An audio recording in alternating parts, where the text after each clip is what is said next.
Élémentaire, mon cher Nico, une émission présentée par Nicolas Blondet, expert en qualité d'air intérieur. Chères auditrices, chers auditeurs de Élémentaire, mon cher Nico, bienvenue sous notre ciel, notre ciel qui soit le plus dégagé possible pour mieux respirer, bien entendu. Nous, quand il y a un petit peu de vent et quand les conditions météo sont favorables à avoir un air plus dilué, donc de meilleure qualité, ça nous va très bien, vous le savez. Alors, c'est la dernière émission de cette année 2021, déjà, le temps passe très vite. On a l'impression qu'avec ce confinement, on n'a pas vu passer 2019, 2020, 2021. Le temps est tout à fait relatif, comme dirait Einstein, mais on va aller regarder un petit peu plus loin, justement, de quoi il est composé, cet air, et ça plairait sûrement à ce grand scientifique qui regardait notamment très loin dans l'univers, mais nous, on va rester un petit peu plus proche de nous, de nos aspirations habituelles. Alors, on va regarder quoi aujourd'hui? On va s'intéresser à des bons gestes, à du bon sens, bien entendu. On n'en parle pas assez. Quelquefois, on cherche des solutions assez loin de nous. Et finalement, elles sont là tous les jours à faire un petit quelque chose de mieux pour notre qualité de l'air dans notre intérieur, pour ne pas faire que l'on soit, ou plutôt que l'on combatte ce qu'on appelle le bâtiment malsain. Le bâtiment doit être au service de notre santé. Ça, c'est extrêmement important. Alors justement, ce bâtiment au service de notre santé, pour en parler aujourd'hui, je reçois Fabien Schianazzi. Bonjour Fabien. Bonjour. Comment allez-vous? Ça va, merci, ça va. Est-ce que la respiration est bonne aujourd'hui? Ben oui, on essaye en tout cas à l'intérieur des bâtiments d'avoir un air de meilleure qualité possible. Évidemment, évidemment. Alors, j'ai une petite pensée ce matin, moi, pour tous ceux qui sont asthmatiques, parce que les temps qui ont précédé ont été pas mal humides, et je sais que certains ont des difficultés, comme moi notamment, à respirer, et c'est pas toujours très agréable, mais on va vers du mieux, heureusement. Et il faut faire attention à tout cela. Donc, Fabien, vous êtes médecin biologiste, vous êtes l'ancien directeur de service d'hygiène de la ville de Paris, membre du Haut Conseil national de santé publique et membre scientifique de l'OQAI, qui est l'Observatoire de la qualité de l'air intérieur. Alors nous sommes là aujourd'hui pour parler un petit peu de bon sens. J'évoquais le bâtiment malsain, j'évoquais le logement, on a aussi les transports, tout ce dont il faut faire attention, mais notamment la première des dimensions, on parle de ventilation, mais on parle peut-être moins d'aérer, et c'est pourtant là l'essentiel. Oui, effectivement, je pense que dans les deux termes que vous venez d'évoquer, le système de ventilation et aérer régulièrement les locaux où on se trouve, que ce soit chez soi ou dans son lieu professionnel, c'est d'apporter de l'air extérieur. Nous avons besoin d'air extérieur, d'oxygène, car à l'intérieur et dans ce bâtiment malsain que vous évoquiez, le plus souvent, on a un renouvellement d'air insuffisant. Et donc, l'air n'est pas changé suffisamment à l'intérieur des locaux.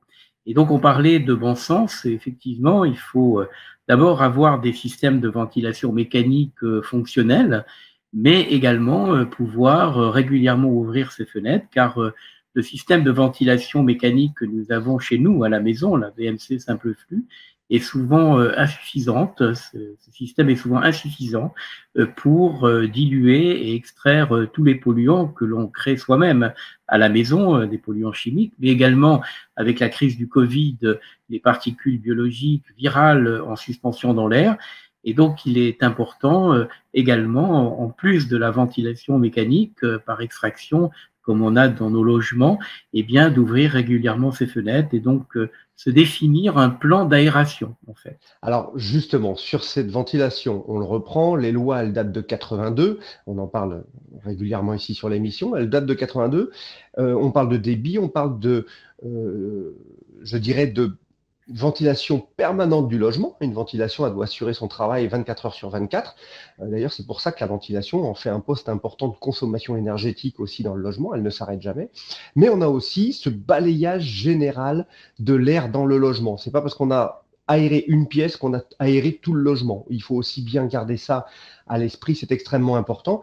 Alors, pour revenir un petit peu sur cette ventilation, puis aller beaucoup plus loin après sur l'aération et tous les systèmes de bien faire, on en parle souvent, le système d'extraction, on a le système micro-réglable simple flux, il y a le système double flux, mais il existe également le système de ventilation par insufflation, qui lui amène tout un tas aussi d'intérêts et de systèmes de qualité pour traiter cette qualité de l'air. Fabien, pouvez-nous en dire quelques mots sur les avantages de cette VMI? Oui, alors en fait, dans les systèmes de ventilation, on peut les classer en deux groupes pour bien comprendre. Il y a ceux qui extraient l'air uniquement dans des pièces humides, et donc l'apport d'air neuf dans les pièces principales, dans la chambre, le salon, la salle à manger, se font de manière indirecte. C'est une aspiration indirecte de l'air par l'extraction que l'on a dans les pièces humides. Donc ces systèmes sont moins performants que le deuxième groupe qui permet de souffler de l'air directement dans les locaux. Alors c'est le cas de la VMC double flux où on souffle de l'air filtré à l'intérieur des pièces principales, mais également la ventilation mécanique par insufflation qui aussi après filtration souffle de l'air dans les pièces principales. Et donc on voit bien quand on regarde les résultats, on s'aperçoit que finalement, avec la ventilation par insufflation, on n'a pas forcément besoin d'ouvrir les fenêtres et de compléter par l'ouverture des fenêtres parce qu'on a un débit régulier et permanent qui est provoqué pour justement changer l'air de la pièce et pouvoir l'extraire. En revanche, dans la VMC par extraction, qui se fait dans les pièces humides, on a plusieurs conditions. Il faut que l'air passe par des bouches d'aération, que ces bouches d'aération soient bien entretenues, que l'air passe sous les portes par d'étalonnage pour pouvoir ensuite l'air vicié arriver dans les pièces humides. Et donc là, il est important de le compléter par une aération dont on pourra discuter. Et puis, je dois dire aussi qu'il y a des bâtiments où il n'y a aucune ventilation, qu'elle soit naturelle par conduit, ou de manière mécanique. Et donc, dans ces bâtiments où il n'y a aucun système de ventilation, d'ailleurs, on pourrait se poser la question si on pouvait justement améliorer la qualité de l'air dans ces bâtiments. On parle de bâtiments anciens, là. Voilà, bâtiments anciens, un système de ventilation mécanique, quel que soit le système. Quand il n'y a pas de système de ventilation, le seul moyen, c'est d'ouvrir les fenêtres. Or, ouvrir les fenêtres, comme vous l'avez dit tout à l'heure, c'est aérer une pièce, ce n'est pas aérer l'ensemble du logement ou l'ensemble des lieux où on se trouve. Et donc, ouvrir une fenêtre, c'est apporter de l'air extérieur, mais c'est très aléatoire en fait, c'est-à-dire qu'il faut renouveler finalement l'ouverture des fenêtres, alors qu'avec la ventilation, ceci se fait de manière automatique, permanente, systématique, alors que l'ouverture des fenêtres, elle, apporte de l'air dans la pièce où on se trouve uniquement. D'ailleurs, souvent on ouvre aussi les fenêtres et les portes pour créer des mouvements d'air, une circulation d'air, pour à la fois diluer les polluants intérieurs ou les particules virales, mais également les extraire, pouvoir les éliminer. Et donc, dans cette aération, si on n'a pas de système de ventilation, eh bien, il faut créer un plan d'aération, c'est-à-dire définir à quel moment de la journée on va ouvrir ces fenêtres pour avoir le niveau de CO2 qui est notre indicateur. Le dioxyde de carbone ou le gaz carbonique que nous expirons, c'est notre indicateur du renouvellement d'air et de l'apport d'air neuf, puisqu'il est évacué finalement, et donc ça nous permet de savoir que le renouvellement d'air par rapport d'air neuf a été suffisant. Et donc vous savez que le Haut Conseil de santé publique, avec la crise virale, a préconisé un niveau de CO2 qui était habituellement de 1000 parties par million. Tout le monde connaît ces 1000 ppm qu'on retrouve dans le règlement sanitaire départemental type ou dans le Code du travail. Le Haut Conseil de santé publique… Le niveau, si je me permets Fabien, le niveau de parties par million à l'extérieur, on dit souvent que la qualité de l'air intérieur est plus dégradée que celle de l'extérieur. Il faut savoir que ces parties par million à l'extérieur sont de l'ordre de 400, qui ont beaucoup progressé déjà ces dernières années, mais à l'intérieur, on voit que notre façon de vivre en tant qu'être humain, naturellement, puis en tant qu'animaux, parce qu'on peut très bien aussi avoir des animaux avec nous dans le logement qui eux aussi émettent ce CO2, et des plantes aussi. Donc à un moment donné, dehors, c'est mieux que dedans. Oui, Tout à fait. Et en fait, si on regarde mon laboratoire que vous avez cité tout à l'heure, le laboratoire d'hygiène de la ville de Paris, qui mesurait le CO2 à l'extérieur depuis de très nombreuses années, a permis de montrer cette évolution, ces 400 ppm dont vous parlez aujourd'hui à l'extérieur. Il y a 20, 30, 40 ans, nous n'avions pas ces valeurs-là. Nous avions des valeurs beaucoup plus basses. Donc, on voit bien aussi l'évolution du CO2 à l'extérieur et donc l'importance d'avoir un renouvellement d'air suffisant à l'intérieur pour pouvoir éliminer ce CO2. Et donc, ce plan d'aération que j'évoque, effectivement, si on a un capteur de CO2, un détecteur de CO2, ça va nous permettre d'optimiser cette aération et de vérifier aussi le système de ventilation et de vérifier qu'on a ces 800 ppm qu'a proposé le Haut Conseil de santé publique pour être encore plus efficace en matière de renouvellement d'air par rapport d'air neuf. Et donc, ce plan d'aération, il ne faut pas l'oublier, c'est que le CO2 ne mesure que la présence humaine, c'est l'air expiré. Donc, il peut y avoir des particules virales en même temps expirées que le CO2, mais il y a aussi d'autres sources de pollution, et donc l'aération doit débuter avant même l'arrivée des occupants pour éliminer cette pollution chimique ou physico-chimique qui s'est accumulée durant la période d'inoccupation du lieu où on se trouve. Et donc, aérer le matin très tôt quand on arrive, en général 2 heures avant, c'est pareil pour les systèmes de ventilation. S'ils ont été à l'arrêt, les faire démarrer au moins 2 heures avant l'arrivée des occupants. Et puis le capteur de CO2 va nous permettre justement au cours de la journée d'optimiser l'ouverture des fenêtres. Alors justement, outre ce capteur de CO2, mais cette ventilation, on parlait au début de l'émission de venir dans du bon sens. Il faut quand même savoir que, bon, certains vont dire, ah attention, moi j'habite peut-être pas loin d'une route, pour aérer le matin, c'est peut-être pas le bon moment.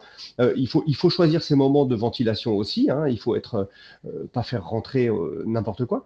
Mais par contre, on a un phénomène auquel on ne pense pas forcément beaucoup, c'est que quand on rentre de notre travail ou de notre activité de la journée, il faut savoir que notre maison a été fermée, et même s'il y a la ventilation mécanique, par rapport au débit, on est dans de l'hygroréglable. L'hygroréglable, c'est plus il y a d'humidité, plus elle va évacuer, mais quand on n'est pas présent, qu'il n'y a pas de présence humaine, cette hygrométrie chute, elle diminue. Et dans cette diminution, en fin de compte, on va avoir moins de ce qu'on appelle de taux de brassage dans notre logement, et les polluants, tout ce qu'on met dans notre logement, hein, qui peut faire un effet de stockage, hein, c'est cela, Fabien, d'accumulation, va faire que ce niveau de pollution augmente, même si le CO n'a pas forcément augmenté. Mais nous, quand on rentre de notre travail ou de notre fin de journée, on rentre dans cet univers pollué, et c'est là où il est important, quand on arrive, on aère, et surtout, on pense aussi, comme on le disait tout à l'heure, aérer, à créer un courant d'air, même s'il n'est pas très long, les volumes sont très importants dès qu'on crée ce courant d'air. Et à côté de ça, on retrouve également des bâtiments où les logements ne sont pas forcément ce qu'on appelle traversants. Et donc le courant d'air est moins efficace. Donc là aussi, il ne faut pas hésiter à penser toujours le flux d'air qui permet de diluer, de renouveler notre air dont on a tant besoin. Effectivement, je pense qu'il y a des moments clés dans la journée où il est important d'aérer. Si on parle d'aération, du fait d'une ventilation permanente également, c'est le matin quand on se lève, on aère toutes les pièces de sa maison. Mais vous savez, il passer 8 heures à dormir. Il suffit de quelques minutes. Hein. Il suffit de quelques minutes. Après, bon, on peut toujours discuter le temps d'ouverture des fenêtres. Mais quelques minutes peuvent suffire, même en arrivant donc le soir, quand on rentre chez soi, l'idée aussi d'ouvrir les fenêtres. Alors on nous dit oui, mais il fait froid, donc on va refroidir la maison. Eh bien non, parce que si on a un capteur de CO2, ça nous permet justement d'optimiser cette ouverture des fenêtres et d'ouvrir les fenêtres le temps qu'il faut. Et d'ailleurs, on s'aperçoit, quand on a ces mesures de CO2, que dès qu'on ouvre la fenêtre et qu'on fait ces mouvements d'air dont vous parliez, eh bien, le taux de CO2 diminue très rapidement. Et donc, il suffit simplement d'ouvrir quelques minutes. Alors, on nous dit d'ouvrir toutes les heures. Oui, mais quelques minutes. Il ne faut pas très, très longtemps pour faire redescendre ce niveau de CO2 et donc d'évacuer finalement le CO2 par l'apport d'air neuf qu'on a apporté, on l'a dilué et on l'a évacué. Et donc, régulièrement, en fait, c'est l'aspect régulier de l'ouverture des fenêtres qui est important. C'est pas le temps finalement d'ouverture. L'ouverture peut être très courte, mais c'est de manière régulière, ouvrir les fenêtres, penser à ouvrir les fenêtres. Alors, c'est vrai qu'à un moment donné, on va s'y habituer parce que si on a un œil sur la fenêtre et un œil sur le capteur de CO2, on va finir par ouvrir les fenêtres au moment où il faut, où on commence à dépasser les 800 On va avoir une pratique qui va générer une bonne habitude et de bons gestes dans ce qu'on disait tout à l'heure. Mais on va très vite, c'est pour ça qu'on parlait du bon sens, on va très vite s'apercevoir qu'en fonction du nombre de personnes qu'il y a dans la pièce, puisque le niveau de CO2 va augmenter avec le nombre de personnes, et bien que l'ouverture des fenêtres doit se faire de telle et telle manière, de manière régulière, pendant un temps donné, pour pouvoir permettre de changer l'air finalement de la pièce où on se trouve. Et ça me paraît très important en matière de bâtiments malsains que vous évoquiez au début de notre entretien, en termes de crise virale et crise sanitaire, c'est de réapprendre ces gestes qu'on avait oubliés. Pourtant, ça fait longtemps qu'on parle d'aération. Et je pense que la crise sanitaire du Covid nous a rappelé en fait les bons gestes qu'on aurait dû avoir. Et elle vient de nous dire, attention, vous avez oublié les gestes élémentaires. Et donc, il faut revenir à ces mesures de prévention classiques que nous n'aurions jamais dû oublier. Alors justement, ces gestes, pour terminer l'émission, c'est toujours passionnant et l'émission est toujours trop courte, mais on reviendra. Et ce bon sens est très important pour y revenir. Et on va peut-être conseiller un petit quelque chose. L'émission, là, pour le 23 décembre, on est le 23 décembre. Les fêtes sont dans 2 jours, dans une journée plutôt. Ce qu'il faut penser, c'est évidemment, on va être Covid oblige, on va être plus nombreux peut-être chez nous. Au lieu d'être 2 ou 4, on va être 6, 8. Et il faut toujours aussi faire attention à être pas trop nombreux. Mais dès qu'on est plus nombreux, on consomme 2 fois plus l'air autour de nous. Donc, il faut le ventiler. N'oubliez surtout pas ça. Et puis, si vous pouvez fumer plutôt dehors, si vous fumez pas, c'est encore mieux pour votre santé, on le sait. Mais pensez aussi à tous ces petits gestes, ou s'il y a de la cuisine avec beaucoup de vapeur, on n'hésite pas non plus à aérer, tout ça c'est important. Fabien, merci. Oui, pardon, le mot de la fin. Je disais, Nicolas, que finalement, ce que vous venez de dire me rappelle ma grand-mère. Et c'est ma grand-mère qui m'a appris à ouvrir les fenêtres, à aérer. À son époque, on n'avait pas tous les antibiotiques, tous les vaccins qu'on a aujourd'hui. Et donc, l'hygiène, c'était un point très important pour elle et c'est ce qu'elle m'a appris et ce qui m'est resté pour toute ma vie. L'air est notre hygiène et l'air est notre santé. On ne le dira jamais assez, on ne le voit pas. On a le réflexe de respirer plusieurs fois par minute, des volumes d'air très importants, 12 000, 15 000 litres d'air par jour. Mais surtout, c'est invisible, on ne le voit pas, c'est peut-être pour ça qu'on n'y pense pas assez. On va y penser toujours un petit peu plus, avoir les bons gestes, avoir les bonnes pratiques, les bonnes habitudes. Pour ces bonnes habitudes, on va peut-être se retrouver d'autres fois encore, mon cher Fabien. Merci beaucoup d'être venu parmi nous. Merci pour votre émission qui rappelle tous ces gestes élémentaires. Élémentaire, c'est pour ça que c'est un petit peu le nom, et c'est pour rendre aussi l'invisible visible, pour paraphraser ce brave Sherlock Holmes qui a inspiré tant et tant de personnes sur d'autres sujets, pourquoi pas sur celui-ci. Merci beaucoup Fabien, passez de très joyeuses fêtes, chers auditeurs, chères auditrices d'Élémentaire, à vous également. Prenez soin de vous surtout, et puis à l'année prochaine maintenant. C'est Élémentaire, c'est pour bien respirer. Au revoir. Élémentaire, mon cher Nico, une émission à réécouter et télécharger gratuitement sur radio-imo.fr, l'application mobile Radio Imo et sur tous les agrégateurs de podcasts.